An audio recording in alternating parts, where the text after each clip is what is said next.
Hi പ്രിയപ്പെട്ട പ്രേക്ഷകരെ, ഞാനിപ്പോൾ നിൽക്കുന്നത് അതായത് ചുങ്കപ്പാറയിൽ നിന്നും പൊന്തമഴയ്ക്കുള്ള റോഡാണ് കേട്ടോ. അതായത് നമ്മൾ പത്തനംതിട്ട കോട്ടയം ഡിസ്ട്രിക്റ്റുകൾ തമ്മിൽ യോജിക്കുന്ന ഒരു റോഡാണ് ചുങ്കപ്പാറ ആലപ്പുറ പൊന്തമഴ റോഡ്. ഈ റോഡ് നമുക്കറിയാം, ഈ റോഡിന് വേണ്ടി ജനങ്ങൾ മുറവിളി കൂട്ടാൻ തുടങ്ങിയിട്ട് ഏതാണ്ട് വർഷങ്ങൾ. അതായത് ഏത് ജനപ്രതിനിധി റാന്നി മണ്ഡലത്തിൽ വന്നാലും കാഞ്ഞിരപ്പള്ളി മണ്ഡലത്തിൽ വന്നാലും ഈ റോഡിനോടുള്ള അവഗണന തുടരുകയാണ്. നൂറുകണക്കിന് കുടുംബങ്ങളാണ് ഈ റോഡിന് ചുറ്റും താമസിക്കുന്നത്. നമുക്കറിയാം, ഇവിടെ ഒരു മുകളിലൊരു ക്രഷർ യൂണിറ്റ് ഉണ്ട്. ആ ക്രഷർ യൂണിറ്റ് തന്നെ പ്രവർത്തിക്കുന്ന ഒരു 10-15 വർഷമായി. ആ പ്രദേശത്ത് നമുക്കറിയാം, ഒരു വണ്ടിക്ക് കഷ്ടിച്ച് പോലും കടന്നു പോയി. ഞാൻ പല പ്രാവശ്യവും റിപ്പോർട്ട് ചെയ്താണ്.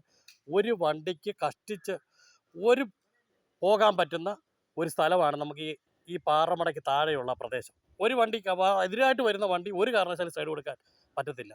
ഈ റോഡിനോട് കാണിക്കുന്ന അവഗണന, അതായത് നമുക്ക് റാന്നി നിയോജക മണ്ഡലത്തിൽ നിരവധി റോഡുകൾക്ക് ഫണ്ട് അനുവദിക്കുക.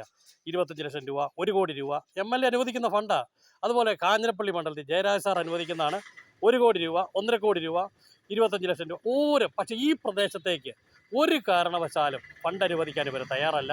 അപ്പം ജനങ്ങൾ പറഞ്ഞു മടുത്തു, ജനങ്ങൾ പ്രതിഷേധിച്ച് മടുത്തു. ഇനിയെങ്കിലും ഇപ്പം ഞാൻ ഈ കാണിക്കുന്ന കുഴി തന്നെ നിങ്ങൾക്കറിയാം, ഈ കുഴി ഉണ്ടായിട്ട് അതിന് 2 മാസം, ഇതിനു മുമ്പ് ഏതാണ്ട് 6 മാസത്തിന് മുമ്പ് ഇവിടെ ഈ റോഡ് ടാർ ചെയ്തു പോയതാണ്.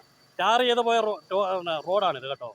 ഇപ്പം ടിപ്പറുകൾ, ഇപ്പം നമുക്കിട്ട് ഞാൻ ഈ വീഡിയോ ചെയ്യുമ്പോൾ ടിപ്പറുകൾ ഇല്ലെന്നേ ഉള്ളൂ. പക്ഷേ മറിച്ച് വൈകുന്നേരം രാവിലെ ടിപ്പറുകൾ ഒഴുകുകയാണ് ഇതുവഴി.